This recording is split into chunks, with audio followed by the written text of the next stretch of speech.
കോൺഗ്രസിൽ crime syndicate ഉണ്ടോ? Super prime ടൈമിലേക്ക് എല്ലാ പ്രേക്ഷകർക്കും സ്വാഗതം. നമ്മളോടൊപ്പം അതിഥികൾ CPM-ൽ നിന്ന് ശ്രീ AK ഷാനിബ്, കോൺഗ്രസിൽ നിന്ന് അഡ്വക്കേറ്റ് അനിൽ ബോസ്, BJP-യിൽ നിന്ന് അഡ്വക്കേറ്റ് ഉല്ലാസ് ബാബു, മാധ്യമപ്രവർത്തക ശരണ്യ M. ചാരു എന്നിവർ തത്സമയം നമ്മളോടൊപ്പം ചർച്ചയിൽ ചേരുന്നു.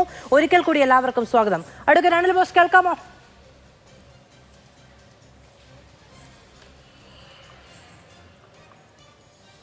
അഡ്വക്കേറ്റ് അനിൽ ബോസ്, കോൺഗ്രസിൽ ക്രൈം സിൻഡിക്കേറ്റ് ഉണ്ടോ? അതിൽ ഒരാൾ ഉള്ളിൽ പോയി മറ്റുള്ളവർ പിറകെ എന്നാണ് ഡിവൈഎഫ്ഐയുടെ ആരോപണം. ശരിയാണോ?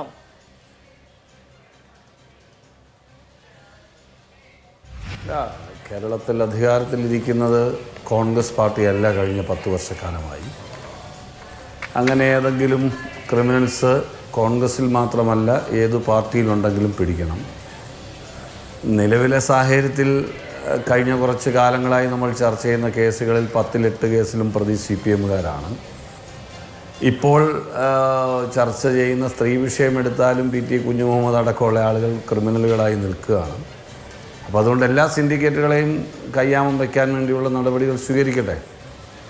ഗവൺമെൻറ് വളരെ സിസ്റ്റമാറ്റിക്കായിട്ട് കുറ്റക്കാരായിട്ടുള്ളവരാരോ അവർക്കെതിരെ എന്ത് നടപടി സ്വീകരിച്ചാലും അതിന് പിന്തുണ കൊടുക്കുക എന്നുള്ളതാണ് ഇത്തരം കാര്യങ്ങളിൽ പ്രതിപക്ഷം സ്വീകരിച്ചിട്ടുള്ള നിലപാട്. ആ സമീപനം തന്നെയാണ് മുന്നോട്ടുമുള്ളത്. പിന്നെ ആരോപണ പ്രത്യാരോപണങ്ങൾ, DYFIക്കൊക്കെ വല്ല നിലപാടുമുണ്ടോ? ഏതെങ്കിലും വിഷയത്തിൽ നിലപാടുണ്ടോ? അവർക്ക് എന്തെങ്കിലും നിലപാടുണ്ടെങ്കിൽ അവരാദ്യം പറയേണ്ടത് ഇപ്പോൾ ഈ ഉയർന്നു വരുന്ന സ്ത്രീ പീഡന വിഷയങ്ങളുമായി ബന്ധപ്പെട്ടുള്ള ജനപ്രതിനിധികളുണ്ടല്ലോ, MLA-മാർ കുറേ പേരുണ്ടല്ലോ. ഇപ്പോൾ എത്തിക്സ് കമ്മിറ്റി എന്നൊക്കെ സ്പീക്കർ പറയുന്നത് കേട്ടു, നല്ല കാര്യമാണ്. അതിന് MLA-മാർക്കും MP-മാർക്കും ഒക്കെ കേസ് നടക്കുന്നതിന് കോടതിയുണ്ട്. അതുകൊണ്ട് 354-ഉം 376-ഉം പ്രതിയായി വരുന്ന MLA-മാർക്കെല്ലാം കൂടി ഭരണ പ്രതിപക്ഷ വ്യത്യാസമില്ലാതെ ഒരു ബെഞ്ച് ഉണ്ടാക്കുന്നത് നല്ലതായിരിക്കും. ഒരു കോടതി കോൺസ്റ്റിറ്റ്യൂട്ട് ചെയ്യുന്നത് നല്ലതായിരിക്കും എന്നാണ് എൻ്റെ അഭിപ്രായം.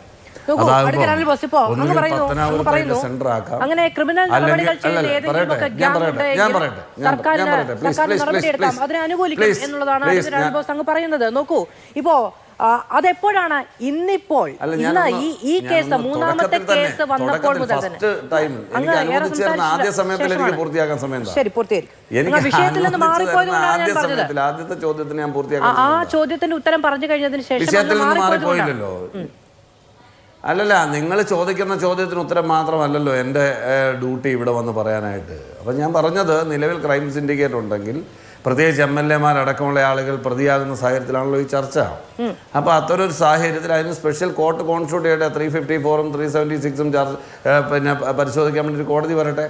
അത് പത്തനാപുരത്ത് സെൻറ്റർ ആക്കണോ, അതോ മണ്ണാർക്കാട്ട് സെൻറ്റർ ആക്കണോ, കൊല്ലത്ത് സെൻറ്റർ ആക്കണോ, പാലക്കാട് ആക്കണോ എന്ന് ഗവൺമെൻറ് തീരുമാനിക്കട്ടെ. ഞങ്ങളുടെ പിന്തുണയുണ്ടെന്നേ. ശരി ശരി ശരി അതെ, പിന്തുണയുണ്ടോ എന്നറിയില്ല. പിന്നെ ഈ സ്പെഷ്യൽ കോർട്ട് വരട്ടെ. എന്തിനാ? രാജ്യത്ത് ജനാധിപത്യത്തിൻ വഴി ജനങ്ങളുടെ പ്രാതിനിധ്യം വാങ്ങി നിയമസഭയിലേക്ക് തിരഞ്ഞെടുക്കപ്പെടുന്ന ആളുകളുടെ ക്രൈം, അതും ബലാത്സംഗം അടക്കമുള്ള കുറ്റകൃത്യങ്ങളിൽ അവരെ വിചാരണ ചെയ്യാൻ പ്രത്യേക കോടതി വേണമോ? നിങ്ങൾ ഈ നാട്ടുകാരെ ഇങ്ങനെ അണ്ടർ എസ്റ്റിമേറ്റ് ചെയ്യരുത്. നോക്കൂ, ഉത്തരവാദിത്ത ബോധമുള്ള കൃത്യമായ പൊതുജനങ്ങളോടുള്ള താല്പര്യവും അവരോടുള്ള കമ്മിറ്റ്മെന്റുമുള്ള മനുഷ്യരെ നിയമസഭയിലേക്ക് എത്തിക്കുക എന്ന് പറയുന്നത് പാർട്ടികളുടെ ഉത്തരവാദിത്തമാണ്. ഇനി നോക്കൂ, ഇപ്പോൾ ഈ മൂന്നാമത്തെ കേസ് വരുന്ന പശ്ചാത്തലത്തിന് തൊട്ട് മുൻപ് രാഹുൽ മാങ്കൂട്ടത്തിലെ പാർട്ടിയിൽ നിന്ന് പുറത്താക്കിയത് കൊണ്ട് മാത്രമാണ് അങ്ങേക്കടക്കം ഇന്ന് ഇവിടെ വന്ന് ഈ നിലയ്ക്കുള്ള നിലപാടെടുക്കാൻ കഴിയുന്നത്. അതിനു മുമ്പ് പറഞ്ഞത് എന്തൊക്കെയാണ്? ഈ രണ്ടാമത്തെ പരാതി അത് രാഷ്ട്രീയ പ്രേരിതമാണോ എന്ന് പരിശോധിക്കേണ്ടിയിരിക്കുന്നു എന്ന് പറഞ്ഞത് ആരാണ്? ഇത് ആണ് ഈ ശബ്ദരേഖ എന്നതടക്കമുള്ള കാര്യങ്ങൾ പറഞ്ഞത് ആരാണ്? ഈ തരത്തിൽ കൊടുക്കാവുന്നതിന്റെ പരമാവധി പിന്തുണ കൊടുത്തതിന് ശേഷം എനിക്ക് ആർജവത്തോടെ പറയാൻ കഴിയും, അത് എന്തെങ്കിലും തരത്തിലുള്ള കക്ഷി രാഷ്ട്രീയ താല്പര്യത്തിന് അപ്പുറത്തേക്ക് VD സതീശൻ കൃത്യമായ നിലപാട് ഇതിലെടുത്തിട്ടുണ്ട്. മറ്റുള്ളവരെല്ലാം തരാതരം മാറി മറിഞ്ഞിട്ടുണ്ട്. അങ്ങനെ എല്ലാ പിന്തുണയ്ക്കും ഒടുവിൽ നിവൃത്തിയില്ലാതെ കോടതി ജാമ്യാപേക്ഷ അന്നും എടുത്തതെന്താ? കോടതി പറയട്ടെ, എന്തിനാ? അവസാന തീരുമാനമല്ല. ഒരു ജാമ്യത്തിൽ കോടതി എന്ത് നിലപാടെടുക്കുന്നു എന്നത് അറിഞ്ഞതിന് ശേഷം, പാർട്ടി നിലപാട് എന്നത് എടുത്തതിന് ശേഷം ജാമ്യം നിഷേധിച്ച ആ സമയത്താണ് രാഹുൽ മാങ്കൂട്ടത്തിലെ പുറത്താക്കാനുള്ള തീരുമാനമെടുക്കുന്നത്. അങ്ങനെ പരമാവധി സംരക്ഷിച്ചതിന് ശേഷമാണ് കേരളത്തിന് MLA-മാരുടെ ബലാത്സംഗം അടക്കമുള്ള ക്രൂരമായ കുറ്റകൃത്യം വിസ്തരിക്കാൻ വേണ്ടി പ്രത്യേക കോടതി വേണ്ട. അഡ്വക്കേറ്റ് അനിൽ ബോസ്, അങ്ങനെയുള്ളവരെയും വേണ്ട. അതായത് നാളെ മാധു എന്ത് കേസിൽ പ്രതിയാകുമെന്നോ ഈ ചർച്ചയിലിരിക്കുന്നവർ എന്ത് കേസിൽ പ്രതിയാകുമെന്നോ നമുക്ക് പറയാൻ പറ്റുമോ? മുൻകൂട്ടി ധാരണയിലനുസരിച്ച് പ്രവർത്തിക്കാൻ പറ്റുമോ?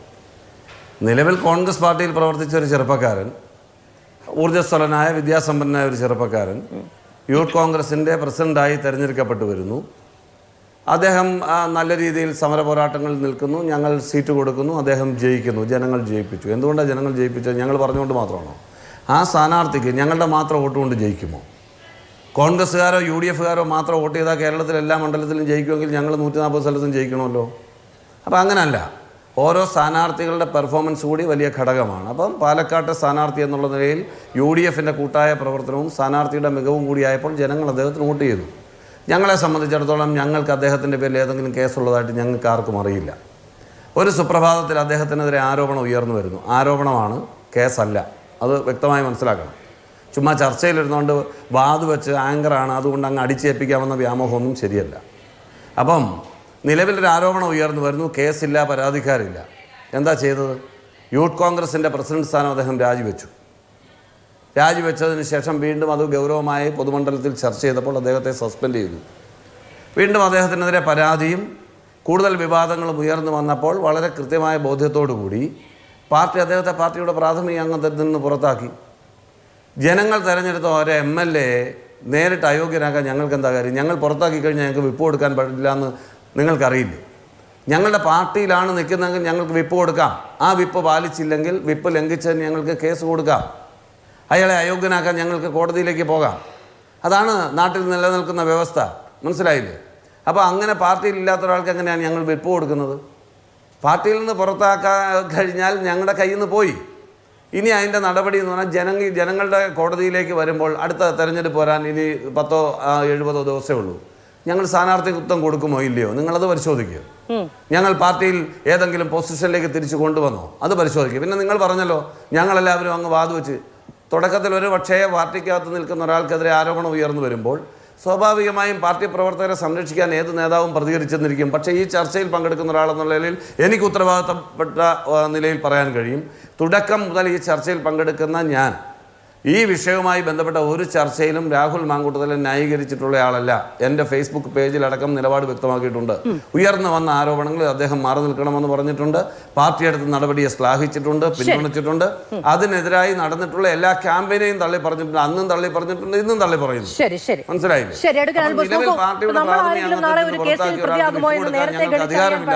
എന്നുള്ള നിലയ്ക്കല്ല ഒരു ജനപ്രതിനിധിയെ സംബന്ധിച്ചുള്ളത്. ഇവിടെ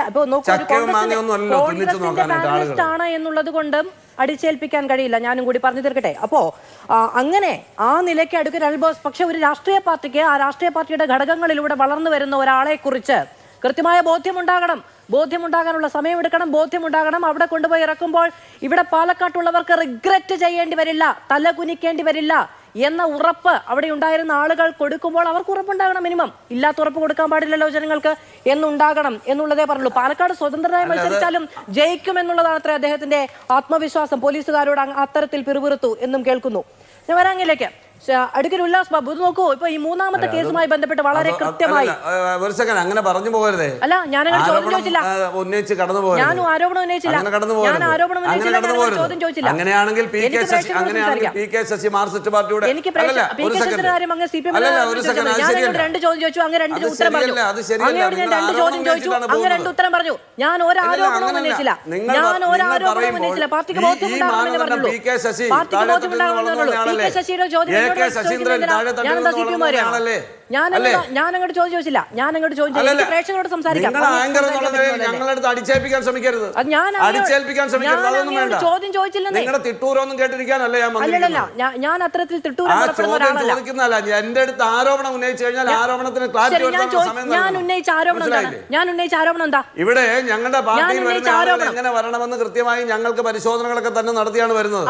ഒരാൾ ഒരു കേസിൽ പ്രതിയാകുമ്പോഴാണ് അതിൽ എന്ത് നടപടി സ്വീകരിക്കണമെന്ന് പാർട്ടികൾ ആലോചിക്കുന്നത്. അല്ല, അങ്ങനെയല്ല പറഞ്ഞത്. പക്ഷെ അങ്ങനെയല്ല പറഞ്ഞത്. നിങ്ങൾക്ക് ഒരിക്കലും തലകുനിക്കേണ്ടി വരില്ല എന്ന് വാഗ്ദാനം നൽകി. നിങ്ങൾക്ക് ഒരിക്കലും തലകുനിക്കേണ്ടി വരില്ല എന്ന് വാഗ്ദാനം നൽകുന്നത് ഉത്തമ ബോധ്യത്തോടെ ആയിരിക്കണം എന്നേ പറഞ്ഞുള്ളൂ. ഞാൻ ഒരു വെല്ലുവിളിയും മുന്നോട്ട് വെച്ചില്ല, ഒരു തിട്ടൂരവും പുറപ്പെടുവിച്ചില്ല, ഒരു ചോദ്യവും ചോദിച്ചില്ല. ഞങ്ങളൊക്കെ തലകുനിക്കാതിരിക്കാൻ ഞങ്ങൾക്ക് കഴിയുന്നത് മാതൃകാപരമായ നടപടി സ്വീകരിച്ചത് കൊണ്ടാണ്. മാധു, ഈ കേരളത്തിലോ ഇന്ത്യയിലോ ഒരു രാഷ്ട്രീയ പാർട്ടിയും ഒരു ആരോപണം വന്നപ്പോൾ തന്നെ ഇത്തരം ഒരു മാതൃകാപരമായ നടപടി സ്വീകരിച്ചിട്ടില്ല. മനസ്സിലായിക്കോ? ഒരാരോപണവും വന്നപ്പോഴും ആ സമയത്ത് അങ്ങനെ ഇത് നോക്കൂ, ഇത് അങ്ങൊരു കാര്യം പറയുകയാണ്. അത് അപ്പോൾ ഞാൻ അതിന് മറുപടി പറയാതെ പോകാൻ പറ്റുമോ? അങ്ങയുടെ രീതിയിലാണെങ്കിൽ ഒരാരോപണവും വന്ന ഉടനെ നടപടി സ്വീകരിച്ചില്ല. ഈ പറയുന്ന രാജി വാങ്ങുക എന്ന് പറയുന്നത് പോലും, പുറത്താക്കുക എന്ന് പറയുന്നത് പോലും ഈ സംഭവം ഉണ്ടായി ഏറെ ശുദ്ധ അസംബന്ധം ചർച്ച ചെയ്യല്ലേ. ഒരു ആരോപണം ഉയർന്നു വന്നപ്പോൾ യൂത്ത് കോൺഗ്രസ് പ്രസിഡന്റ് എന്ന് പറയുന്ന ഏറ്റവും പ്രിവിലേജഡ് ആയിട്ടുള്ള ഒരു പൊസിഷൻ രാജിവെച്ചില്ലേ? സസ്പെൻഡ് ചെയ്തില്ലേ? അത് നടപടിയല്ലേ? യൂത്ത് കോൺഗ്രസിന്റെ അധ്യക്ഷന്റെ പ്രിവിലേജ് ഒക്കെ കോൺഗ്രസ്സുകാർക്ക്, ഞങ്ങൾക്ക് MLA-ക്കാണ് പ്രിവിലേജ്. ഞങ്ങൾക്ക് വ്യക്തമായ ബോധ്യം വരുമ്പോഴല്ലേ ഞങ്ങൾ നടപടി എടുക്കാൻ കഴിയും. ഉല്ലാസ് ബാബു ഇത് നോക്കൂ, ഇദ്ദേഹം കേരള പോലീസ് 8 ദിവസം പിന്നാലെ ഓടിയ സമയത്ത് നിയമത്തിന് മുന്നിൽ നിന്ന് ഒരു നിയമസഭാ സാമാജികൻ ഓടി ഒളിച്ചു. അപ്പോ ഏത് സമയത്തും നിയമത്തിന് വിധേയനായി, രാജ്യത്തിന്റെ നിയമത്തിന് വിധേയനായി പ്രവർത്തിച്ചു കൊള്ളാം എന്ന് പറയുന്ന ഒരു വാക്ക് ഒരു ജനപ്രതിനിധി ഒരു സമൂഹത്തിന് ഭരണഘടനയ്ക്ക് കൊടുക്കുന്നതാണ്. അതിന് ആരൊക്കെ സഹായിച്ചു എന്നത് സംബന്ധിച്ച ചോദ്യമുണ്ട്. ഈ സമയത്ത് തന്നെ അദ്ദേഹത്തെ പത്തനംതിട്ടയിലെ വീട്ടിൽ വന്ന് കോൺഗ്രസിന്റെ പ്രധാനപ്പെട്ട നേതാക്കൾ കണ്ടു, രഹസ്യ യോഗം ചേർന്നു. ഇങ്ങനെ പലതരം ആരോപണങ്ങളുണ്ട്. ഇപ്പോഴും നോക്കൂ, ഇപ്പോഴും അദ്ദേഹം പറയുന്നത് പാലക്കാട് സ്വതന്ത്രനായി മത്സരിച്ചാലും ജയിക്കാൻ കഴിയും എന്നാണ്.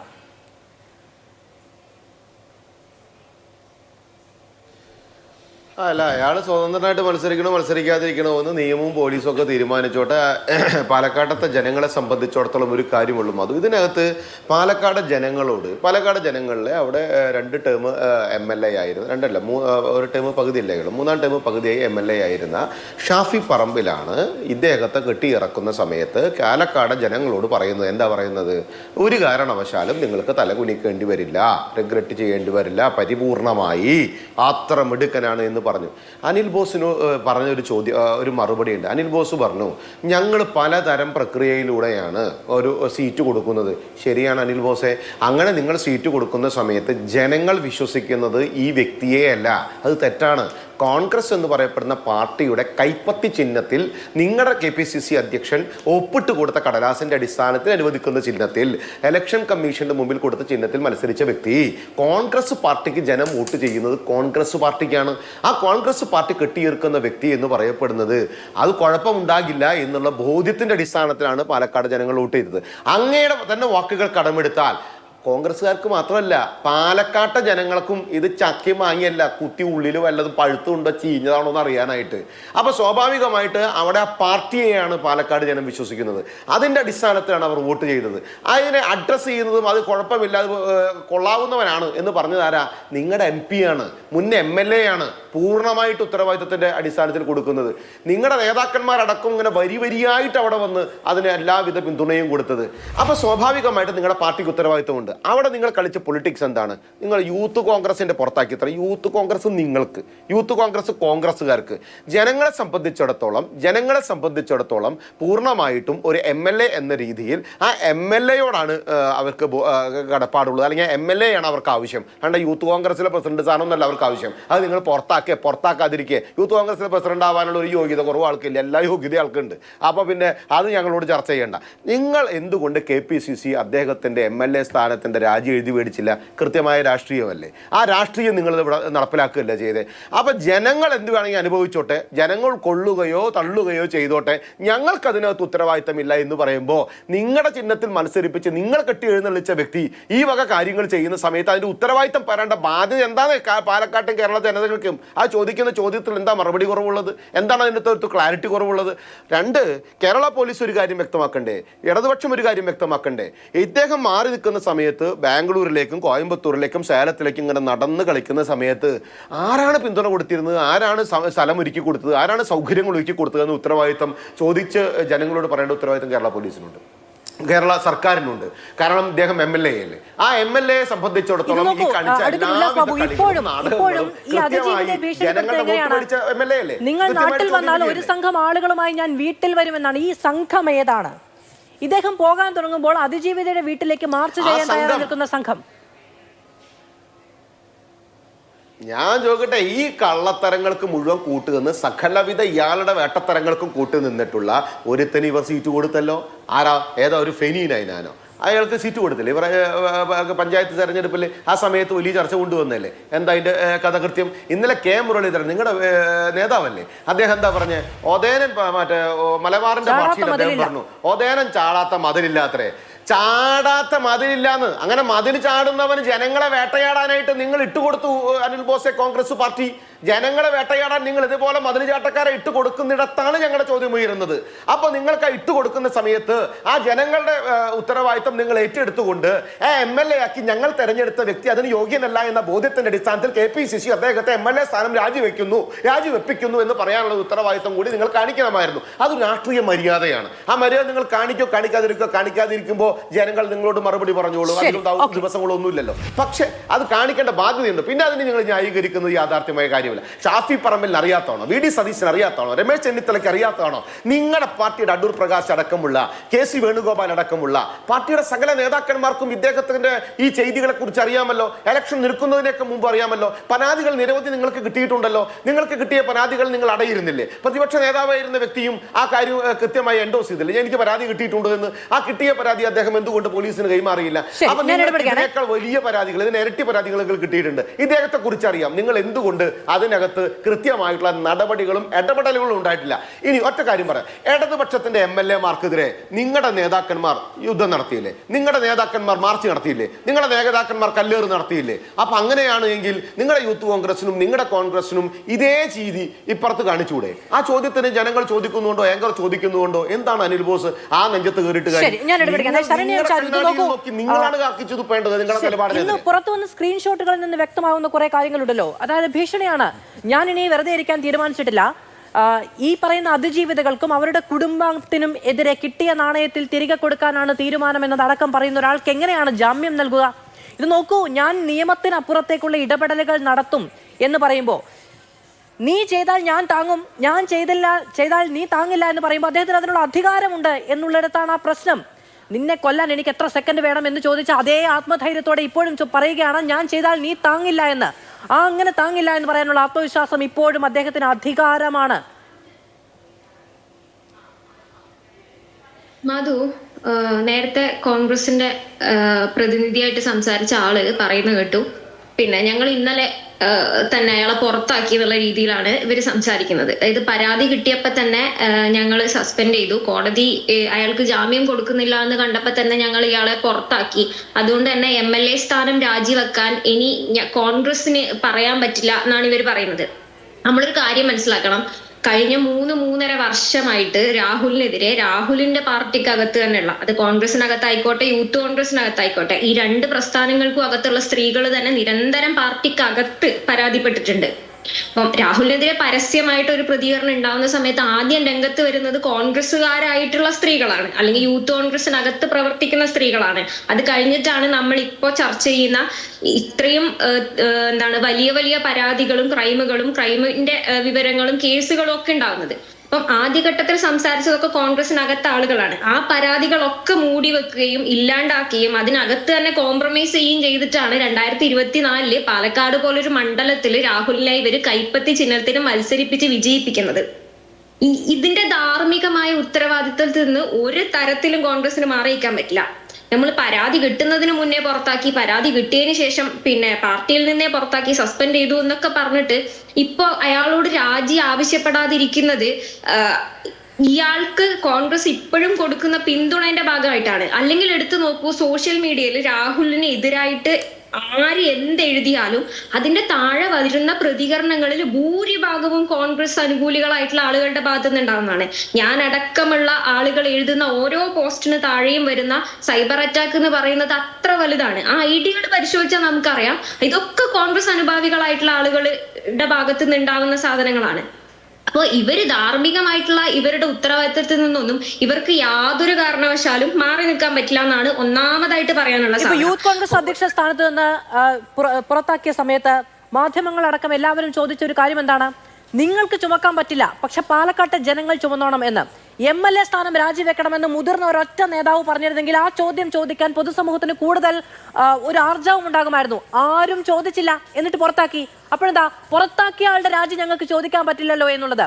യൂത്ത് കോൺഗ്രസ് അധ്യക്ഷ സ്ഥാനം രാജിവെച്ചതിന് ശേഷം പുറത്താക്കുന്നത് വരെയുള്ള ഗ്യാപ്പിൽ ഒരൊറ്റ നേതാവ് പറഞ്ഞോ രാജിവെക്കണമെന്ന്?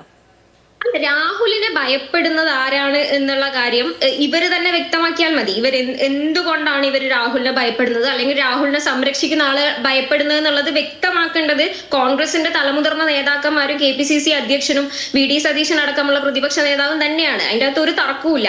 ഞങ്ങൾ പുറത്താക്കിയില്ലേ, ഞങ്ങൾ മാതൃകാപരമായിട്ട് ആക്ഷൻ എടുത്തില്ലേ എന്ന് പറഞ്ഞിട്ട് ഇവർക്ക് കൈയൊഴിയാൻ പറ്റില്ല. അത് ഒരു തരത്തിൽ ഇവർക്ക് കൈയൊഴിയാൻ പറ്റില്ല. കാരണം രാഹുലിന് യാതൊരു തരത്തിലുള്ള പൊളിറ്റിക്കൽ ഹിസ്റ്ററിയും ഇല്ലാണ്ട് പെട്ടെന്ന് കോൺഗ്രസ് പോലൊരു പാർട്ടിന്റെ യുവജന സംഘടനയിലേക്ക് കടന്നു വന്നിട്ട് അതിനകത്തെ ബാക്കി ഇത്രയും കാലം പ്രവർത്തിച്ചു വന്നിരുന്ന ആളുകളെ ഒക്കെ പിന്തള്ളിക്കൊണ്ടുള്ള രാഷ്ട്രീയ വളർച്ചയാണ് രാഹുലിൻ്റെത്. ഒരു തരത്തിലും സ്ഥാനാർത്ഥിയാക്കാൻ യോഗ്യനല്ല എന്ന് അതിനകത്തുള്ള ആളുകൾ പറഞ്ഞിട്ടും അതിനൊന്നും വില കൊടുക്കാണ്ടാണ് രാഹുൽ പാലക്കാട് ഒരു മണ്ഡലത്തിൽ സ്ഥാനാർത്ഥിയാവുന്നത്. അതും നിലവിൽ ഇത്രയും പരാതികൾ ഉണ്ടായിരിക്കുകയാണ് രാഹുൽ സ്ഥാനാർത്ഥിയാവുന്നതും മത്സരിക്കുന്നതും ജയിക്കുന്നതും ഒക്കെ. എന്നിട്ട് ജയിച്ചു കഴിഞ്ഞതിന് ശേഷം ഉണ്ടാവുന്ന ഇത്തരം വാർത്തകൾക്ക് ശേഷമോ പരാതികൾക്ക് ശേഷമോ പുറത്താക്കി കഴിഞ്ഞിട്ട് ഇനി ധാർമ്മികമായിട്ട് ഞങ്ങൾക്കൊന്നും ചെയ്യാൻ പറ്റില്ല, ഞങ്ങൾ ഇന്നലെ തന്നെ പുറത്താക്കിയില്ലേ എന്ന് പറയുന്നതിനകത്ത് കാര്യമുണ്ടെന്ന് എനിക്ക് ഒരു തരത്തിലും ഇവരുടെ ഈ വാദത്തിനെ നമുക്ക് അംഗീകരിക്കാൻ പറ്റില്ല. പിന്നെ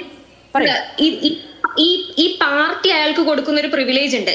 അല്ലെങ്കിൽ നേരത്തെ പറഞ്ഞതുപോലെ അതിജീവിതകളെ ഭീഷണിപ്പെടുത്താനും നിയമ സംവിധാനങ്ങളെ ഭീഷണിപ്പെടുത്താനും അയാൾക്ക് കിട്ടുന്ന പ്രിവിലേജും ധൈര്യം എന്ന് പറയുന്നത് ഈ പ്രസ്ഥാനം കൊടുക്കുന്നതോ ഇതിനകത്തുള്ള നേതാക്കൾ കൊടുക്കുന്നതോ തന്നെയാണ്. അല്ലെങ്കിൽ ആലോചിച്ച് നോക്കൂ, കർണാടകയിലേക്ക് കടന്നുപോയ രാഹുലിനെ ഓരോ സ്പോട്ടിൽ വെച്ചിട്ട് ഇപ്പൊ പിടിക്കുന്ന വെച്ചിട്ട് കേരള പോലീസിന് പിടികൂടാൻ പറ്റിയിട്ടില്ല. അപ്പൊ ആരാണ് ഇവന് കൃത്യമായിട്ടുള്ള വിവരങ്ങൾ ചോർത്തി കൊടുക്കുന്നത്? അല്ലെ ആരാണ് രാഹുലിന് കർണാടക പോലൊരു സ്ഥലത്ത് പിന്തുണ കൊടുക്കുന്നതും അവനെ സംരക്ഷിക്കുന്നതും? അത് ചെയ്യുന്നത് നമ്മളല്ല, നമ്മളുമായി ബന്ധപ്പെട്ട ആരും അല്ല എന്നൊന്നും പറഞ്ഞിട്ട് കോൺഗ്രസിന് പിടിച്ചു നിൽക്കാൻ പറ്റില്ല. കേരള നിയമസഭക്കകത്ത് ഒരു തരത്തിലും നിലനിന്ന് പോവാൻ അർഹത ഇല്ലാത്ത ഒരാളാണ് രാഹുൽ മാങ്കൂട്ടം. അപ്പൊ ചോദിക്കും, നിങ്ങൾ മുകേഷിനെതിരെ എന്തെങ്കിലും പറഞ്ഞിട്ടുണ്ടോ, എൽദോസിനെതിരെ പറഞ്ഞിട്ടുണ്ടോ? ഇവരൊന്നും തന്നെ നിയമസഭയിൽ ഇരിക്കാൻ അർഹരല്ലാത്ത നേതാക്കളാണെന്ന് ഓരോ കാലഘട്ടത്തിലും നമ്മൾ പറഞ്ഞു വന്നിട്ടുണ്ട്. ഇവരുടെ ഒക്കെ ഇഷ്യൂസ് ഉണ്ടായപ്പോഴും പറഞ്ഞിട്ടുണ്ട് മുകേഷിനെ പുറത്താക്കണമെന്നും എൽദോസിനെ പുറത്താക്കണമെന്നും. ഇതേ നിലപാട് തന്നെയാണ് രാഹുലിന്റെ കാര്യത്തിലും. തികഞ്ഞ പെർവേർട്ട് ആയിട്ടുള്ള മാനിപ്പുലേറ്റർ ആയിട്ടുള്ള ഹാബിച്വൽ ഒഫൻഡർ ആയിട്ടുള്ള ഒരാളാണ് രാഹുൽ മാങ്കൂട്ടം. ഒരു തരത്തിലും കേരള നിയമസഭയിലെ ഒരു മണ്ഡലത്തിനെ പ്രതിനിധീകരിച്ചിരിക്കാനോ അവിടുത്തെ ജനങ്ങളെ സേവിക്കാനോ അയാൾക്ക് യാതൊരു തരത്തിലുള്ള അർഹതയുമില്ല. ശരി ശരണം, ഞാൻ ശരണയിലേക്ക് തിരികെ വരാം. അഡ്വക്കേറ്റ് അനിൽ ബോസ്, നോക്കൂ, ഇന്നിപ്പോ ഇടതുപക്ഷത്തിന്റെ രാജ്യസഭാ അംഗം റഹീം അദ്ദേഹത്തിന്റെ ഫേസ്ബുക്ക് പോസ്റ്റിൽ എഴുതിയിരിക്കുന്നത് കോൺഗ്രസിന് പേടിയാണ് സണ്ണി ജോസഫ് ഉൾപ്പെടെയുള്ള, അതായത് KPCC അധ്യക്ഷന്റെ പേരെടുത്ത് പറഞ്ഞുകൊണ്ട് പറയാണ് രാഹുലിനെതിരെ നിലപാട് സ്വീകരിക്കാൻ എങ്ങനെ തിരിച്ചടിക്കും എന്ന കാര്യത്തിൽ പേടിയാണ് എന്ന്. നോക്കൂ, അങ്ങനെയൊന്നുണ്ടോ? ഈ ക്രൈം സിൻഡിക്കേറ്റിനെ കോൺഗ്രസിന്റെ തലമുതിർന്ന നേതാക്കൾക്ക് വരെ പേടിയാണോ? PJ കുര്യനൊക്കെ എന്തോ പറഞ്ഞ് ചെവിയിൽ എന്തോ പറഞ്ഞാൽ പിന്നെ തലേ ദിവസം ഞാനില്ല സാർ എന്ന നിലയ്ക്കാണ് തകിടം മറിയുന്നത്.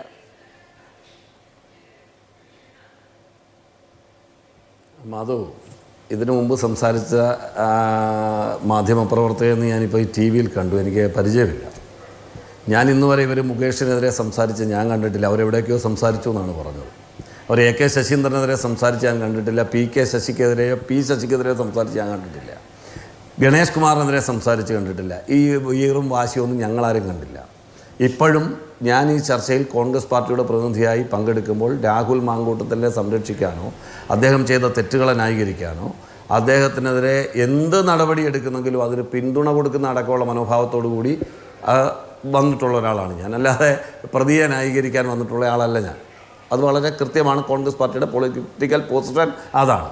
പിന്നെ ഇവരാരും അതൊന്നും ചെയ്തിട്ടില്ല. ഇവരാരും തന്നെ ഈ വീറും വാശിയും ഒരു ഘട്ടത്തിലും കാണിച്ചിട്ടില്ല. ഇവിടെ കേരളത്തിൽ ഞാൻ ചോദിക്കട്ടെ, മുകേഷിനെതിരെ സംസാരിച്ചു എന്നാ സ്നേഹിത പറഞ്ഞല്ലോ, എന്ത് നടപടി സ്വീകരിച്ചു CPM?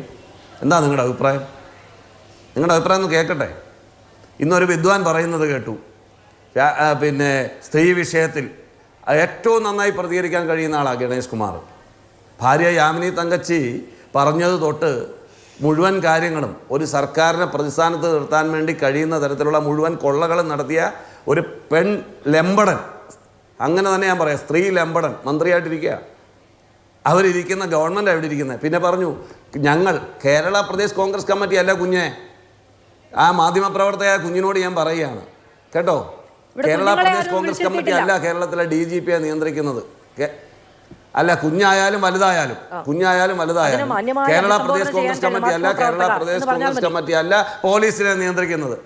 അല്ല, പറഞ്ഞു തരാം, ഏത് മാധ്യമപ്രവർത്തകയായാലും ഞാൻ പറയാം, കേരള പോലീസിനെ നിയന്ത്രിക്കുന്ന KPCC ആണോ? പ്രതികളെ തേടി പോലീസ് പോകുമ്പോൾ അതാത് സമയങ്ങളിൽ ഇൻഫർമേഷൻ കൊടുക്കുന്നത് KPCC ആണോ കേരളത്തിലെ പോലീസിനെ നിയന്ത്രിക്കുന്നത്? ഒരു ചർച്ചയിൽ വന്ന് വർത്തമാനം പറയുമ്പോൾ ഉത്തരവാദിത്തപൂർവ്വം വർത്തമാനം പറയണ്ടേ? ഇവിടെ ആഭ്യന്തരമന്ത്രിയായിട്ടിരിക്കുന്ന ആളോട് വേറെ പണിക്ക് പോകാൻ പറയുന്നേ, വേറെ പണിക്ക് പോകാൻ പറ. ഈ മാധ്യമപ്രവർത്തകരുടെയൊക്കെ രോഷം അവിടെ കാണട്ടെ. ആ തിരുമുമ്പിൽ ചെല്ലുമ്പോൾ പഞ്ചപുച്ഛടക്കി നിൽക്കുകയാണല്ലോ, ഒരാളുടെ നാവ് പൊങ്ങുന്നില്ലല്ലോ. ഇവിടെ സ്വപ്ന സുരേഷ് എന്ന് പറയുന്ന ഒരാൾ കോവിഡ് കാലത്ത് ഈ നാട് വിട്ടു പോയല്ലോ. ഈ പോലീസിന്റെ സഹായത്തോടു കൂടിയല്ലേ പോയത്, അല്ലേ? ആ പോലീസിന്റെ നടപടികളെ നിങ്ങൾ ചലഞ്ച് ചെയ്തോ? ആ പോലീസിന്റെ വീഴ്ചകളെ, ആഭ്യന്തരമന്ത്രിയുടെ പരാജയത്തെ, കേരളത്തിന്റെ പോലീസിന്റെ പരാജയത്തെയാണ് നിങ്ങൾ ചൂണ്ടിക്കാണിച്ചത്. ഇവിടെ രാഹുൽ മാങ്കൂട്ടം എന്ന് പറയുന്ന ഒരു പെൺപിടിയനാണെങ്കിൽ അയാളെ അറസ്റ്റ് ചെയ്യാൻ കഴിയാത്ത പോലീസിന് നാണക്കേടാണെന്നേ. ആ പോലീസിന്റെ പണി ആരാണ് നിയന്ത്രിക്കേണ്ടത്? കേരളത്തിന്റെ ആഭ്യന്തരമന്ത്രി. അയക്കെതിരെ സംസാരിക്കും നിങ്ങൾ. എന്താ നിങ്ങളുടെ നാവ് പൊങ്ങാത്തത്? എന്താണ് നിങ്ങളുടെ നാവ് പൊങ്ങാത്ത? കേരള പ്രദേശ് കോൺഗ്രസ് കമ്മിറ്റിയുടെ പ്രസിഡന്റ് സണ്ണി ജോസഫിന്റെ പേര് നിങ്ങൾ പരാമർശിച്ചല്ലോ ഇവിടെ. അദ്ദേഹത്തിനെതിരെ പേര് വെക്കാത്ത ഒരു ഊമക്കത്ത് കിട്ടിയപ്പോൾ ആ കത്ത് DGPക്ക് കൈമാറാനുള്ള മര്യാദയും ഔചിത്യവും കാണിച്ച രാഷ്ട്രീയ നേതാവാ സണ്ണി ജോസഫ്. അത് മറന്ന് വർത്താനം പറയരുത്, മനസ്സിലായില്ലേ? സ്വന്തം പാർട്ടിയുടെ ഒരു കോൺഗ്രസിന്റേതായിരുന്ന MLA കോൺഗ്രസിന്റെ കൈപ്പത്തി ചിഹ്നത്തിൽ കോൺഗ്രസിന്റെ മുഴുവൻ സംഘടനാ സംവിധാനവും ഉപതെരഞ്ഞെടുപ്പിൽ പാലക്കാടേക്ക് കേന്ദ്രീകരിച്ച് ജയിപ്പിച്ചെടുത്ത MLA മൂന്നാമത്തെ പരാതിയിൽ അകത്ത് പോകുമ്പോ കേരളത്തിന്റെ മുഖ്യമന്ത്രിക്കെതിരെ പോയി സംസാരിക്കണം, അല്ലേ? കേരളത്തിന്റെ മുഖ്യമന്ത്രിക്കെതിരെ പോയി സംസാരിക്കണം. നിങ്ങൾ ജയിപ്പിച്ചെടുത്ത നിങ്ങളുടെ സ്ഥാനാർത്ഥി സ്ത്രീ പീഡന കേസിൽ അറസ്റ്റിൽ പോകുമ്പോൾ CPM-നെതിരെ സംസാരിക്കണം, കേരളത്തിന്റെ മുഖ്യമന്ത്രിക്കെതിരെ സംസാരിക്കണം. എന്റെ പ്രസ്ഥാനത്തിന്റെ നിലപാട് മാധു, എന്റെ പ്രസ്ഥാനത്തിന്റെ നിലപാട് പറയുമ്പോൾ എനിക്ക് കാർക്കശ്യം ഉണ്ടാകുമെന്ന് ഞാൻ കാർക്കശ്യവും മാന്യതയും രണ്ടും രണ്ടാണ്. കാർക്കശ്യവും മാന്യതയും രണ്ടും രണ്ടാണ് കേട്ടോ. കാർക്കശ്യമൊന്നുമല്ല. അപ്പുറത്തിരിക്കുന്നവരെ വിമർശനം ഉന്നയിക്കുന്നവരെ അധിക്ഷേപിക്കുക എന്ന് പറയുന്നതല്ല കാർക്കശ്യം. അങ്ങ് പറയാണ് കേരളത്തിന്റെ മുഖ്യമന്ത്രിക്കെതിരെ സംസാരിച്ചോ, അവിടെ കാണട്ടെ ആർജവം. എവിടെ ആർജവം കാണിക്കണമെന്നുള്ള ആളുകൾ KPCC തിട്ടൂരപ്പെടുത്തിയാണോ തീരുമാനിക്കേണ്ടത്? എവിടെ ആർജവം കാണിക്കണം, ഏത് വിഷയത്തിൽ സംസാരിക്കണം എന്നുള്ള കാര്യം KPCCയുടെ തിട്ടൂരനുസരിച്ചാണോ ആളുകൾ തീരുമാനിക്കേണ്ടത്? അവർ സംസാരിച്ചിട്ടുണ്ട് പല വിഷയങ്ങളിൽ എന്ന ധാരണ എനിക്കുള്ളതുകൊണ്ടാണ്. ശരണ്യ M. ചാരു ഏത് വിഷയത്തിൽ എന്ത് നിലപാടെടുക്കുന്നു അത് രാഷ്ട്രീയ പ്രേരിതമല്ലെങ്കിൽ അല്ല, അതിൽ പരിഗണിക്കപ്പെടുന്നത് സ്ത്രീകളുമായി ബന്ധപ്പെട്ടുള്ള താല്പര്യങ്ങളാണ് എന്നുള്ള ബോധ്യമുള്ളതുകൊണ്ടാണ് അങ്ങയെ വിളിച്ച അതേ ഞാൻ ബഹുമാനത്തോടു കൂടി അവരെ ക്ഷണിച്ചത്. അങ്ങ് അവരെ കുഞ്ഞെന്ന് വിളിക്കുന്നു. അങ്ങ് അവർ ഇതുവരെ സംസാരിച്ചിട്ടില്ല. അങ്ങേക്ക് അറിയാത്ത ഒരാൾ എവിടെയൊക്കെ സംസാരിച്ചു എന്ന് അങ്ങേക്ക് എങ്ങനെ അറിയാം? അങ്ങേക്ക് എങ്ങനെ അറിയാം? ഞാൻ എന്താ ചോദിക്കേണ്ടത്? ഒരു പ്രതി ഒളിച്ചു പോയപ്പോൾ പോലീസിന് കൃത്യമായി പോലീസ് ഇൻഫർമേഷൻ കൊടുത്തു എന്ന് ഇവിടെ ആരോപണം ഉന്നയിച്ചപ്പോൾ അത് പോലീസിന്റെ കഴിവുകേടാണല്ലേ എന്ന് നിങ്ങൾ ചോദിച്ചോ? എന്ന് ഞാൻ CPM-ന്റെ പ്രതിനിധിയോടാണ് ചോദിക്കുന്നത്. CPM-ന്റെ പ്രതിനിധി ചർച്ചയിൽ വന്നിട്ടില്ല, അതുകൊണ്ടാണ് CPM-ന്റെ പ്രതിനിധിയോട് ചോദിക്കാഞ്ഞത്. ആ ചോദ്യം ഞാൻ CPM-ന്റെ പ്രതിനിധിയോടാണ് ചോദിക്കേണ്ടത്. മാധ്യമപ്രവർത്തകരോട് തിരിച്ചു ചോദിച്ചാൽ അതെങ്ങനെ ശരിയാവാ? നിങ്ങൾ 2-3 പേര് മതിയല്ലോ. അത് കൊള്ളാവുന്ന കാര്യമാണ്. അല്ല, അത് കൊള്ളാവുന്ന കാര്യമാണ്. 10 വർഷം അധികാരത്തിന് പുറത്തിരിക്കുന്ന ഒരു പാർട്ടിയുടെ പ്രതിനിധി 10 വർഷവും സർക്കാരിനോടാണ് എല്ലാ ചോദ്യങ്ങളും മാധ്യമങ്ങൾ ചോദിക്കുന്നത്. വല്ലപ്പോഴും കോൺഗ്രസിനോട് എതിരെ വരുന്ന വിഷയങ്ങളിൽ, അതും പ്രതിപക്ഷത്തിരുന്ന അഴിമതി, പ്രതിപക്ഷത്തിരുന്ന കേസുകൾ, ഇതൊക്കെ ഉണ്ടാക്കി മാധ്യമങ്ങൾ ചർച്ചയ്ക്ക് വിളിക്കുമ്പോൾ വലിയ നോവ്. 365 ദിവസത്തിൽ 300 ദിവസവും സർക്കാരിനെതിരെയാകും സ്വാഭാവികമായ ചർച്ചകൾ. വിഷയങ്ങൾ സർക്കാരിന്റെ പ്രതിരോധത്തിലായിരിക്കും. 5-10 ദിവസം കോൺഗ്രസിനെതിരെ ചർച്ച വരുമ്പോൾ നോവ്, വേദന, അയ്യോ, നിലവിളി. എന്തൊരു കഷ്ടമാണിത്. ഒന്നും ചോദിച്ചുകൂടാ. അപ്പുറത്തൊരു ആരോപണം ഉന്നയിക്കുന്ന ആൾ കുഞ്ഞ്. ഏത് വകയാ കുഞ്ഞ്? ഏത് വകയാ കുഞ്ഞ്? ഞാനിവിടെ കുഞ്ഞുങ്ങളെ ഒന്നും വിളിച്ചിട്ടില്ല. ശരി, പോകട്ടെ എന്ന് വിചാരിക്കുമ്പോൾ അങ്ങോട്ട് ശകാരിച്ചില്ലാണ്ടാക്കുക. അതൊന്നും ഇവിടെ നടക്കില്ല. നിങ്ങൾ നിങ്ങളുടെ രീതിക്ക് എടുത്താൽ മതി. ശരി, ശ്രീ AK ഷാരിബിന് കേൾക്കാമോ? ഓക്കെ, ഷാനിബ്, ഈ ചർച്ചയിൽ CPM-നെതിരെ പലതരത്തിലുള്ള വിമർശനങ്ങൾ ഉണ്ടായിട്ടുണ്ട്. ശ്രീ ഷാനിബ്, അതിലേറ്റവും പ്രധാനപ്പെട്ട ഒരു കാര്യം, രാഹുൽ മാങ്കൂട്ടത്തിൽ മുൻപ് കേരള പോലീസ് പിന്നാലെ നടക്കുന്ന സമയത്ത് കർണാടക അടക്കമുള്ള സംസ്ഥാനങ്ങളിൽ ഒളിച്ചുപോയി താമസിച്ചു എന്ന് പോലീസ് തന്നെ വ്യക്തമാക്കിയ കാര്യങ്ങളാണ്. അതെങ്ങനെയാണ് നിയമ സംവിധാനത്തിന് മുന്നിൽ നിന്ന് ഒളിച്ചു പോകാനുള്ള സാഹചര്യം ഉണ്ടാകുന്നത്? മുൻപ് സ്വർണ്ണക്കടത്ത് കേസിലെ പ്രതി അങ്ങനെ ഒളിച്ചു പോയപ്പോൾ എന്താണ് ഇവിടെ ആഭ്യന്തര വകുപ്പ് ചെയ്തിരുന്നത്? ആഭ്യന്തര വകുപ്പ് ഭരിക്കുന്ന ആളോട് വേറെ പണി പോയി നോക്കാൻ പറ എന്നാണ് കോൺഗ്രസുകാർ പറഞ്ഞത്.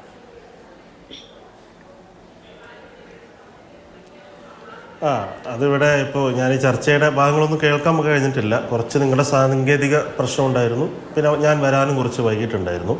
എന്നാലും അങ്ങ് പറഞ്ഞതനുസരിച്ച് പിന്നെ അവസാനം അദ്ദേഹത്തിന് കുറേ ബഹളം വെക്കുന്നതൊക്കെ കേട്ടു. നമ്മുടെ ഈ ഗോവിന്ദചാമിക്ക് വേണ്ടിയിട്ട് ആളൂര് വക്കീൽ വാദിക്കുന്നത് പോലെയാണ് ഈ കോൺഗ്രസ് നേതാക്കൾ ഈ സൈക്കോപാത്തിന് വേണ്ടിയിട്ട് വാദിച്ചുകൊണ്ടിരിക്കുന്നത്. അവർ തന്നെ പറയുന്നത് കോൺഗ്രസ് പാർട്ടിയിൽ ഇല്ലാത്ത ഒരാളാണ് എന്നാണ്. ഞാൻ ചോദിക്കുന്നത്, കോൺഗ്രസ് പാർട്ടിയിൽ ഇല്ലാത്ത ഒരാൾ, കോൺഗ്രസ് പാർട്ടിയുടെ ഭാഗമേ അല്ല എന്ന് പറയുന്ന ഒരു ക്രിമിനലായിട്ടുള്ള ഒരാൾ 10 12 പെൺകുട്ടികളെ ഉപദ്രവിച്ചതിൻ്റെ വാർത്തകൾ പുറത്തു വരുന്നു. 3 കേസുകൾ ഉണ്ടാകുന്നു. ഇയാളൊരു ഹാബിറ്റഡ് ഒഫൻഡറാണ് എന്ന നിലയിൽ പോലീസിൻ്റെ റിപ്പോർട്ടുകൾ ഉണ്ടാകുന്നു. എന്നിട്ടും അയാൾക്കെതിരെ ഒരു സാമൂഹ്യ ജീവി എന്ന നിലയിൽ ഒരു രാഷ്ട്രീയ പ്രസ്ഥാനം ഒരു ധാർമ്മികത ഉയർത്തിപ്പിടിച്ചുകൊണ്ട് അയാൾക്കെതിരെ നടപടിയെടുക്കണമെന്നും അല്ലെങ്കിൽ അയാൾ MLA സ്ഥാനത്ത് തുടരാൻ പാടില്ല എന്നും പറയാൻ ഉത്തരവാദിത്തപ്പെട്ട ഒരു രാഷ്ട്രീയ പാർട്ടിയാണല്ലോ. കോൺഗ്രസ് ഒന്നുമല്ലല്ലോ, കോൺഗ്രസ്സുകാരനല്ലല്ലോ അയാൾ. ഇപ്പോൾ ഗോവിന്ദചാമി കോൺഗ്രസ്സുകാരനല്ലല്ലോ. കോൺഗ്രസ്സുകാരനല്ലാത്ത ഗോവിന്ദചാമിക്കെതിരെ കോൺഗ്രസ് ധാരാളം സമരങ്ങളൊക്കെ നടത്തിയില്ലേ? ഗോവിന്ദചാമി അറസ്റ്റ് ചെയ്യണം, ഗോവിന്ദചാമിക്കെതിരെ നിയമ നടപടികളും എടുക്കണമെന്നൊക്കെ പറഞ്ഞ് ഷൊർണൂർ റെയിൽവേ സ്റ്റേഷനിലേക്കൊക്കെ സമരങ്ങളൊക്കെ ഉണ്ടായിരുന്നു. അപ്പോൾ കോൺഗ്രസ്സുകാരനല്ലാത്ത ഒരു ക്രിമിനലായിട്ടുള്ള ഒരാൾ ചെയ്ത കാര്യത്തിന് പോലും എന്തിനാണ് ഇങ്ങനെ വന്ന് വാദിക്കുന്നത് എന്ന് എനിക്ക് അത്ഭുതം തോന്നുകയാണ്.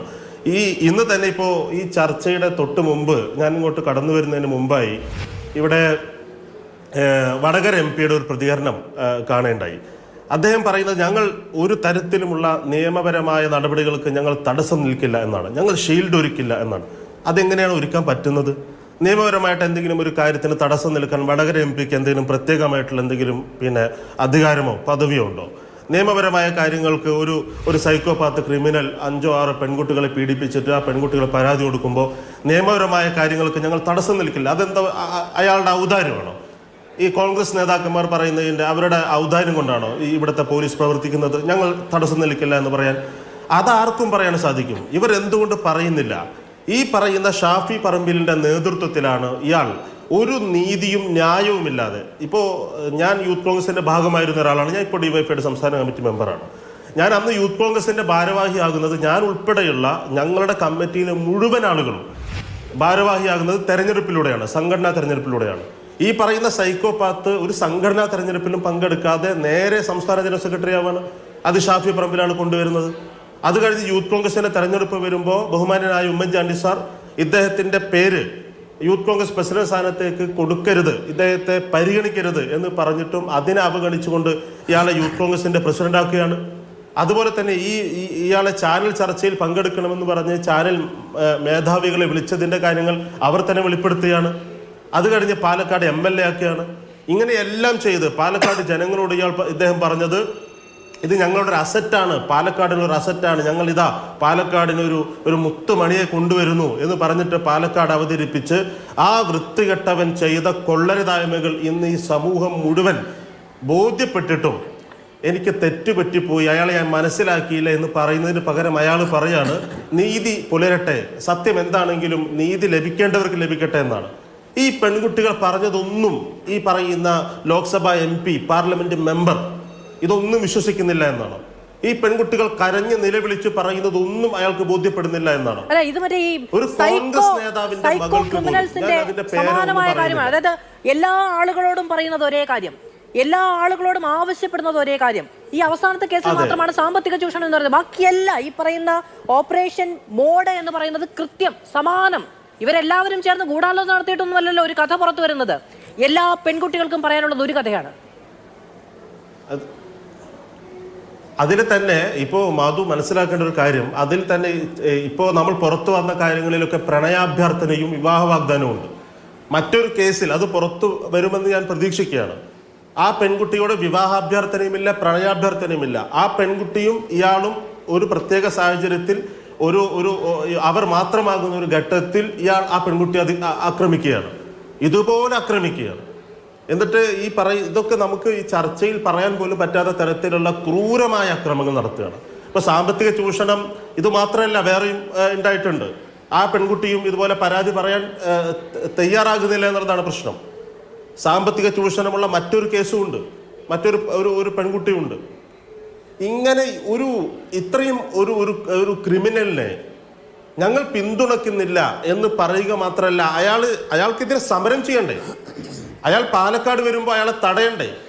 അയാൾ രാജിവെക്കണമെന്ന് യൂത്ത് കോൺഗ്രസും ആവശ്യപ്പെടണ്ടേ? അയാൾ കോൺഗ്രസ്സുകാരനല്ലല്ലോ. ഇതൊന്നും ചെയ്യാതെ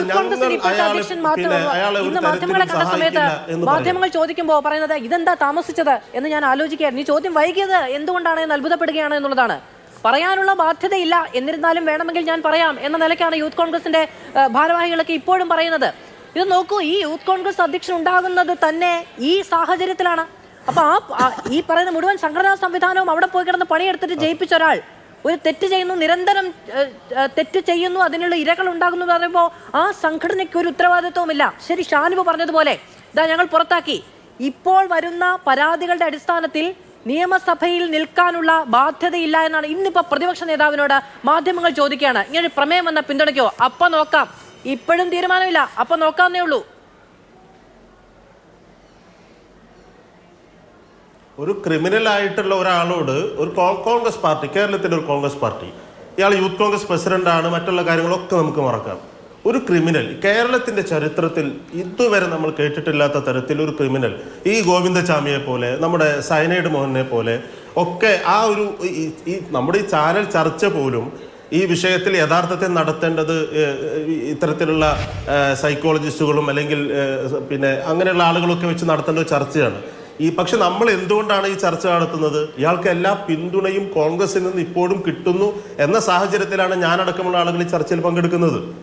അങ്ങനെ ഒരു പിന്തുണ കിട്ടാതെ അയാൾക്ക് എങ്ങനെയാണ്? ഞാൻ ഒരു കാര്യം കൂടെ പറയാം. ഈ വാർത്തകളെല്ലാം പുറത്തു വന്നതിന് ശേഷം പാലക്കാട് ഇയാളുടെ ഒരു തറക്കല്ലിടൽ ഷോ ഉണ്ടായിരുന്നു.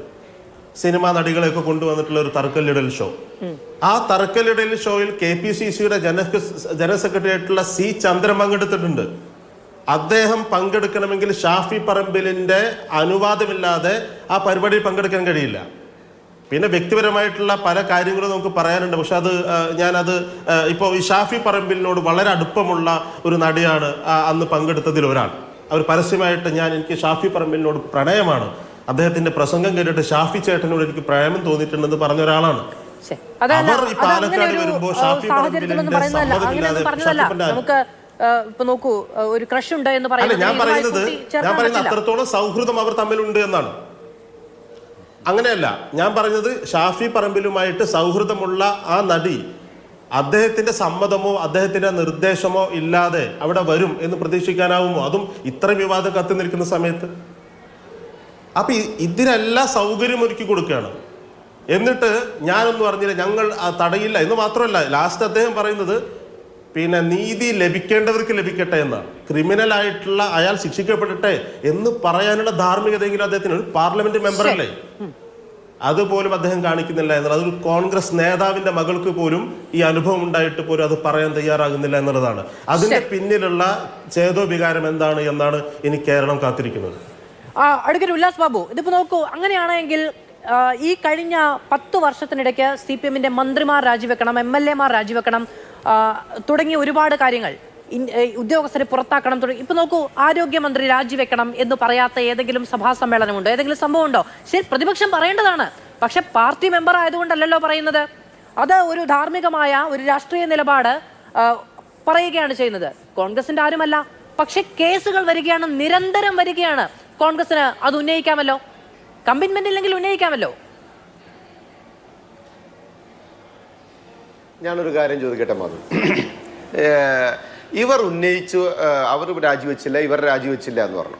അവർ രാജിവെച്ചില്ല, ഇവർ രാജിവെച്ചില്ല എന്ന് പറയപ്പെടുന്ന സമയത്ത് ധാർമ്മിക ഉത്തരവാദിത്തം രാഷ്ട്രീയത്തിൽ ഏറ്റുകൊടുത്തുകൊണ്ട് അവർ രാജിവെക്കണമെന്ന് ഉന്നയിച്ചവരാണ് ഇവർ.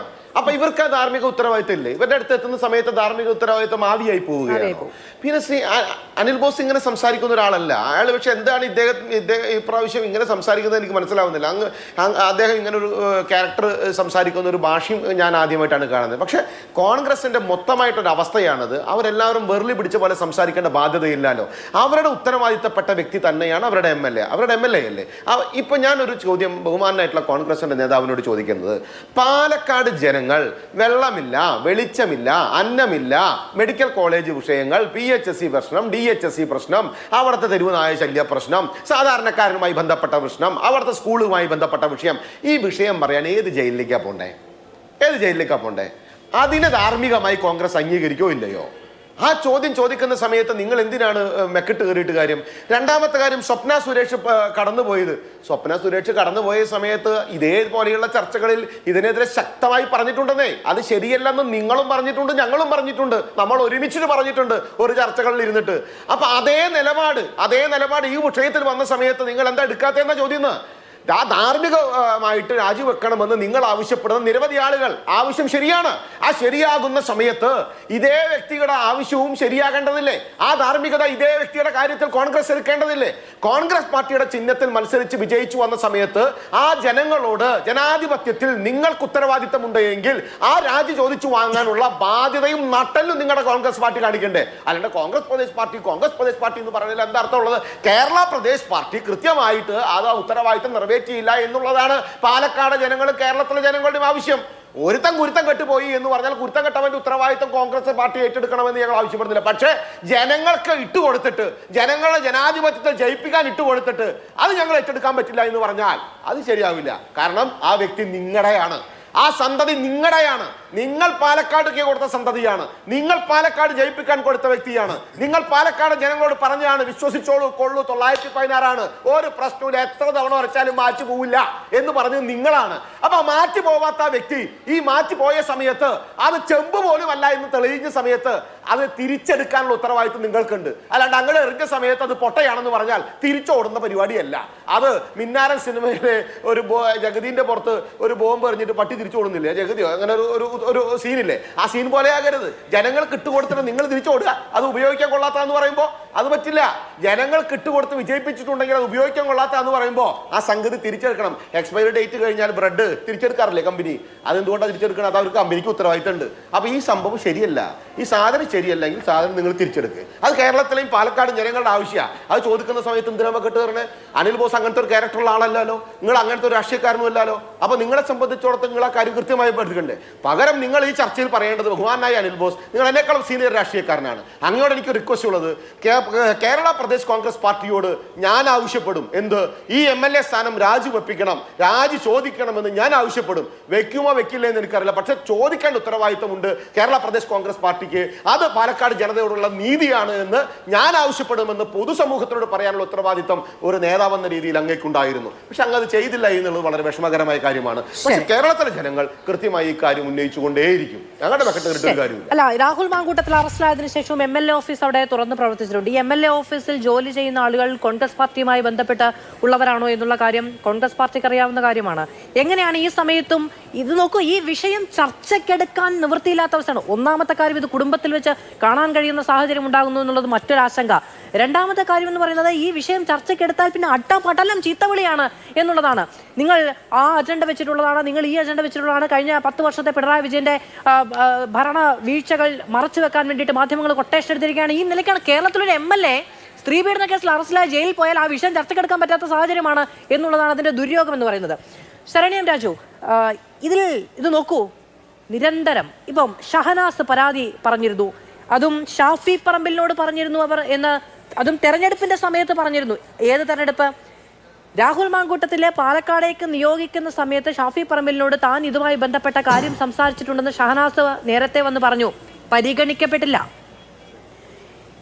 വനിതാ നേതാക്കൾ കുറച്ചുകൂടി ഗൗരവത്തോടുകൂടി വിഷയത്തെ കൈകാര്യം ചെയ്യണമെന്ന്, നേതാക്കളല്ല കേട്ടോ, വനിതാ നേതാക്കൾ എന്ന് MM ഹസൻ അടക്കമുള്ളവർ പറയുന്ന സാഹചര്യം ഉണ്ടായി.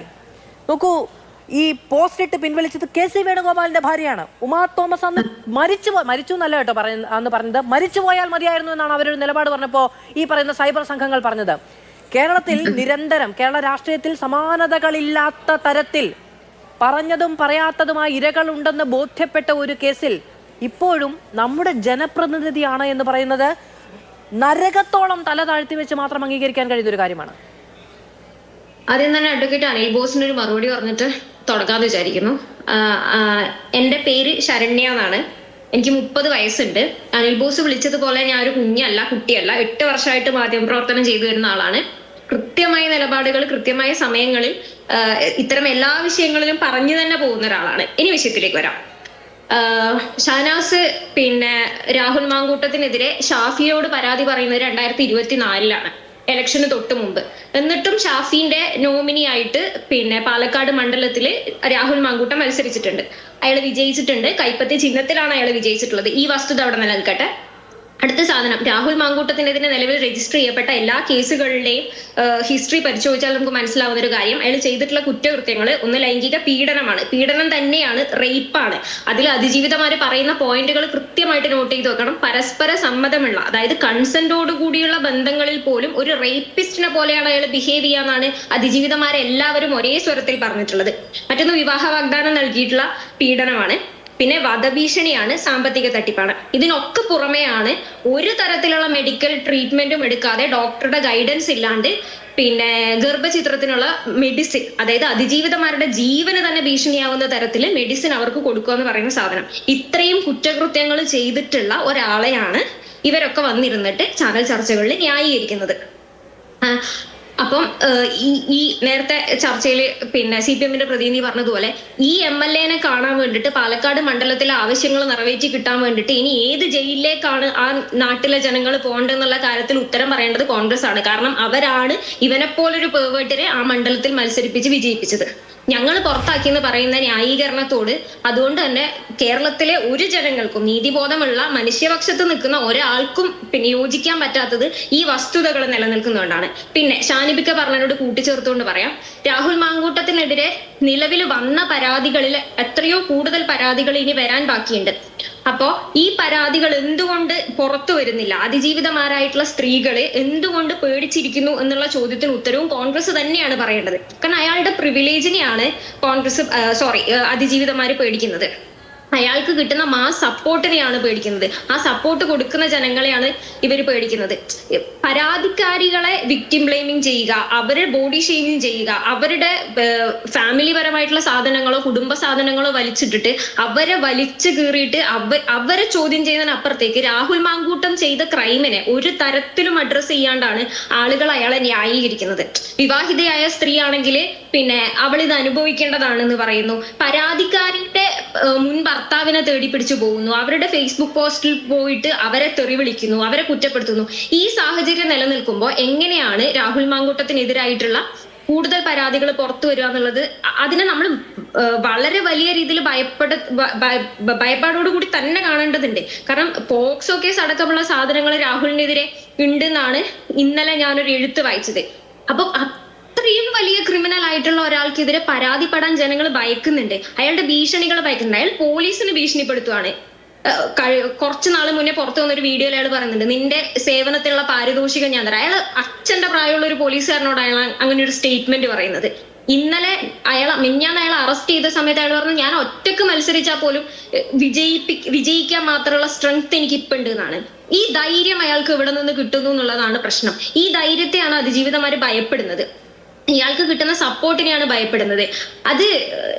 ഇതൊരു രാഹുൽ മാങ്കൂട്ടത്തിന്റെ മാത്രം വിഷയമല്ല. അതുകൊണ്ട് തന്നെ ഇത്തരം പേവേർട്ടുകളെ, മാനിപ്പുലേറ്റേഴ്സിനെ സമൂഹത്തിൽ ഇപ്പൊ കിട്ടിക്കൊണ്ടിരിക്കുന്ന ഒരു സപ്പോർട്ട് ഉണ്ടല്ലോ, ആ സപ്പോർട്ട് ഇപ്പുറത്ത് നിൽക്കുന്ന സ്ത്രീകളുടെ വായടപ്പിക്കാൻ മാത്രം ഉപകാരപ്പെടുന്ന ഒരു സാധനമാണ്. ഇവര് ഇത്തരത്തിലുള്ള ആളുകൾ ശരി. അഡ്വക്കേറ്റ് അനിൽ ബോസ്, രാഹുൽ മാങ്കൂട്ടത്തിനെ പുറത്താക്കാനുള്ള നീക്കം നിയമസഭയിൽ ഉണ്ടായാൽ കോൺഗ്രസ് അതിനെ പിന്തുണയ്ക്കുമോ? പാർട്ടി ആലോചിക്കേണ്ട കാര്യമല്ലേ? പാർട്ടി ഏകപക്ഷീയമായ ഒരു ചർച്ചയിൽ വന്നിരുന്ന് തീരുമാനിക്കേണ്ട കാര്യമാണ്. ഇവിടെ സംസാരിച്ചപ്പോൾ ഞാൻ രാഹുൽ മാങ്കൂട്ടത്തിനെ ന്യായീകരിച്ചു എന്ന അർത്ഥത്തിൽ ഇവിടെ BJP പ്രതിനിധിയും CPM-ആയി വന്നിട്ടുള്ള പ്രതിനിധിയും ഇവരെല്ലാവരും പറഞ്ഞു. ഞാൻ എവിടെയാണ് ന്യായീകരിച്ചത്? ഏതെങ്കിലും ഘട്ടത്തിൽ അദ്ദേഹത്തെ ന്യായീകരിച്ചോ? പിന്നെ എൻ്റെ പാർട്ടിയുടെ പൊസിഷൻ ഞാൻ പറയണ്ടേ? എവിടെയാണ് ഞാൻ തർക്കവാദം ഉന്നയിച്ചത്? ഞാൻ കാർക്കശ്യ സ്വഭാവത്തിൽ ഞാൻ സംസാരിച്ചത് എവിടെയാണ്? കേരളത്തിൽ ഒരു പെണ്ണുപിടിയനായി കാണുന്ന ഒരു കേസിലെ പ്രതി കേരളം വിട്ട് കർണാടകയിലേക്ക് പോയത് അല്ലല്ല. ഞാൻ പറയട്ടെ, താങ്കൾ ഒരുപാട് കാര്യങ്ങൾ പറഞ്ഞപ്പോൾ ഞാൻ അസ്വസ്ഥനായില്ലല്ലോ, അവിടെ മിണ്ടായിരിക്കും. ഞാൻ പറഞ്ഞത്, കേരളത്തിൽ നിന്നും കർണാടകയിലേക്ക് ഒളിച്ചു കടന്നപ്പോൾ അതാത് സമയങ്ങളിൽ ഇൻഫർമേഷൻ കൊടുത്തു. അത് കോൺഗ്രസ് ആണോ? ആ ഇൻഫർമേഷൻ കൊടുത്തിട്ടുണ്ടെങ്കിൽ ആ പോലീസിനെതിരെ സംസാരിക്കേണ്ടതെന്നല്ലേ ഞാൻ ചോദിച്ചോളൂ. അതെൻ്റെ ശബ്ദത്തിന് കാഠിന്യം കൂടും. കാരണം ഞാൻ കോൺഗ്രസ് പാർട്ടിയുടെ പ്രതിനിധിയായി ഈ ചർച്ചയിൽ വന്നിരിക്കുന്നത് എൻ്റെ പ്രസ്ഥാനത്തിൻ്റെ പൊസിഷൻ പറയാനാണ് വന്നിരിക്കുന്നത്. അപ്പോൾ ആ പ്രസ്ഥാനത്തിൻ്റെ ഭാഗത്ത് തെറ്റില്ലാത്തൊരു കാര്യത്തിൽ ഞങ്ങൾക്കെതിരെ വിരൽ ചൂണ്ടുമ്പോൾ അതേ സ്വഭാവത്തിൽ ഞാൻ മറുപടി പറയും. അതിന് തർക്കമൊന്നും വേണ്ട. ഇന്ത്യൻ നാഷണൽ കോൺഗ്രസ് കേരള ചരിത്രത്തിൽ ഒരു രാഷ്ട്രീയ പാർട്ടിയും ചെയ്യാത്ത നടപടികൾ എടുത്തിട്ടുണ്ട്. ആരോപണം, ഒരു പെറ്റീഷൻ പോലും പോലീസ് മുമ്പാകെയോ ആരുടെയെങ്കിലും പേര് വെച്ചൊരു പരാതി എത്തുന്നതിന് മുമ്പ് ഇരുന്ന പദവിയിൽ നിന്ന് രാജിവെപ്പിച്ചു. ശേഷം പാർട്ടിയിൽ നിന്ന് സസ്പെൻഡ് ചെയ്ത് നിർത്തി. പക്ഷെ പരാതി വരണ്ടേ? പരാതി വരാതെ, നിയമപരമായ ഒരു പരാതി വരാതെ ഞങ്ങൾക്ക് മുൻകൂർ പാർട്ടിയുടെ ഒരു നേതാവിനെ ചുമ്മാ അങ്ങ് തൂക്കിക്കൊല്ലാൻ പറ്റുമോ? അപ്പോൾ പരാതി വന്നപ്പോൾ ഞങ്ങൾ പാർട്ടിയിൽ നിന്ന് ഡിസ്മിസ് ചെയ്തു. ആ ഡിസ്മിസ് ചെയ്തതിന് ശേഷമാണ് പിന്നീട് ഇപ്പോൾ കേസുകളുടെ തുടർച്ച വരുന്നത്. അപ്പം ഇവിടെ നമുക്ക് നാട്ടിൽ നിലനിൽക്കുന്ന വ്യവസ്ഥിതിയുടെ അടിസ്ഥാനത്തിൽ നമുക്ക് എന്ത് ചെയ്യാൻ കഴിയും? ഒരു ജനങ്ങൾ തിരഞ്ഞെടുക്കപ്പെട്ട MLA പാർട്ടിക്കകത്താണ് നിൽക്കുന്നതെങ്കിൽ പാർട്ടിക്ക് പല നടപടിക്രമങ്ങൾ ചെയ്യാം. ഞാനത് നേരത്തെ പറഞ്ഞു, വീണ്ടും ഞാൻ ആവർത്തിക്കുന്നില്ല. അതല്ല, പാർട്ടിയിൽ നിന്നൊരാൾ കൂറുമാറിപ്പോവുകയാണെങ്കിൽ അതിന് നമുക്ക് കൃത്യമായ നടപടികൾ സ്വീകരിക്കാം. പക്ഷെ ഇത് നമ്മുടെ പാർട്ടിയുടെ പ്രാഥമിക അംഗത്തിൽ നിന്ന് പാർട്ടിയുമായിട്ടുള്ള മുഴുവൻ ബന്ധവും വിച്ഛേദിച്ച ഒരാളെ പുറത്താക്കിയതിന് ശേഷം വീണ്ടും വീണ്ടും കേസുകൾ വരുന്നു. ഇതെന്താ ഞങ്ങളെല്ലാവരും മുൻകൂട്ടി ഗണിച്ചറിയുവാണോ ഇയാൾ എവിടെയൊക്കെ പോയിന്ന്? കേരളത്തിലെ കോൺഗ്രസ് പാർട്ടി പ്രവർത്തിക്കുന്നവരെല്ലാം എന്തൊക്കെയാണ് ചെയ്തുകൊണ്ടിരിക്കുന്നതെന്ന് എങ്ങനെയാണ് നമുക്ക് റിസർച്ച് ചെയ്യാൻ കഴിയുമോ? അല്ലെങ്കിൽ മറ്റേതെങ്കിലും പാർട്ടിയിൽ പ്രവർത്തിക്കുന്ന നേതാക്കൾക്ക് അത് റിസർച്ച് ചെയ്യാൻ കഴിയുമോ? കർണാടക സംസ്ഥാനത്ത് എത്രയോ പെൺകുട്ടികളെ പീഡിപ്പിച്ച ഒരുത്തൻ BJPയുടെ MP ആയിട്ടുണ്ടായിരുന്നു. ഇതെന്താ ഇന്ത്യയിലെ മുഴുവൻ BJPക്കാരും അതിൻ്റെ ഉത്തരവാദിത്വം ഏറ്റെടുക്കുക? അപ്പോൾ സ്വാഭാവികമായിട്ട് ആ പാർട്ടിക്കെതിരെ വിമർശനം വരും. ആ വിമർശനം വരുമ്പോൾ പാർട്ടി എന്ത് ചെയ്യുന്നു എന്നുള്ളതാണ്. ഇന്ത്യയുടെ ഏറ്റവും അഭിമാന താരങ്ങളായിട്ടുള്ള കായിക താരങ്ങൾക്കെതിരെ ബ്രിജ് ഭൂഷൺ എന്ന് പറയുന്ന ഒരു MP പീഡനം നടത്തിയല്ലോ. എത്ര ചർച്ച നടന്നു? BJP എന്ത് പൊസിഷനാണ് എടുത്ത ആ വിഷയങ്ങളിൽ? അപ്പം വിഷയങ്ങൾ ചർച്ചയിൽ ഉയർന്നു വരും. ഇവിടെ അതല്ല. അവിടെ ബ്രിജ് ഭൂഷണെ സംരക്ഷിക്കുന്ന നടപടി സ്വീകരിക്കുമ്പോൾ ഇവിടെ മുകേഷിനെയും AK ശശീന്ദ്രനെയും P ശശിയെയും KB ഗണേഷ് കുമാറിനെയും സംരക്ഷിക്കുന്ന പൊസിഷൻ ഒരു പാർട്ടി എടുക്കുമ്പോൾ അവിടെയാണ് ഞങ്ങൾ വേറിട്ട് നിൽക്കുന്നത്. ഞങ്ങളുടെ പാർട്ടി ക്ലാരിറ്റിയോടുകൂടി നിലപാടെടുത്തത്. ആ നിലപാട് പാർട്ടി നിലപാടാണ്. എനിക്ക് വാങ്കൂട്ടത്തിൻ്റെ വക്കാലത്തൊന്നുമില്ല. എൻ്റെ അളിയനും അല്ല, എൻ്റെ പെങ്ങളെ കെട്ടിയ ആളുമല്ല. പാർട്ടി പ്രവർത്തകൻ എന്നുള്ള നിലയിൽ കൈപ്പത്തി ചിഹ്നം, ആ കൈപ്പത്തി ചിഹ്നം മൂവർണ്ണ കൊടി, ആ കോൺഗ്രസ് വികാരത്തിൽ കോൺഗ്രസ് പ്രതിനിധിയായി ചർച്ചയിൽ പങ്കെടുക്കുമ്പോൾ എൻ്റെ പ്രസ്ഥാനമെടുത്ത പൊസിഷൻ എനിക്ക് കമ്മ്യൂണിക്കേറ്റ് ചെയ്യണം. ആ കമ്മ്യൂണിക്കേറ്റ് ചെയ്തുകൊണ്ടിരിക്കുമ്പോൾ അതിന് വസ്തുതയുടെ പിൻബലമില്ലാതെ ആരോപണം ഉന്നയിച്ചാൽ അതിനെ ഞാൻ കാർക്കശ്യത്തോടു കൂടി എതിർക്കും. അതിന് എന്നോട് വേണമെങ്കിൽ കാര്യമൊന്നുമില്ല.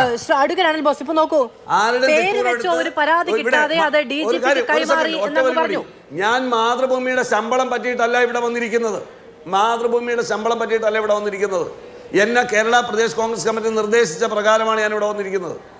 അപ്പൊ എന്റെ പാർട്ടിയുടെ നയം ഞാൻ പറയും, നിലപാട് പറയും. എന്റെ ശബ്ദം കൂടിയാൽ നിങ്ങൾ എന്നെ വിളിക്കേണ്ടെന്ന് വിചാരിച്ചേക്കണം. എന്നെ വിളിക്കേണ്ടെന്നേ.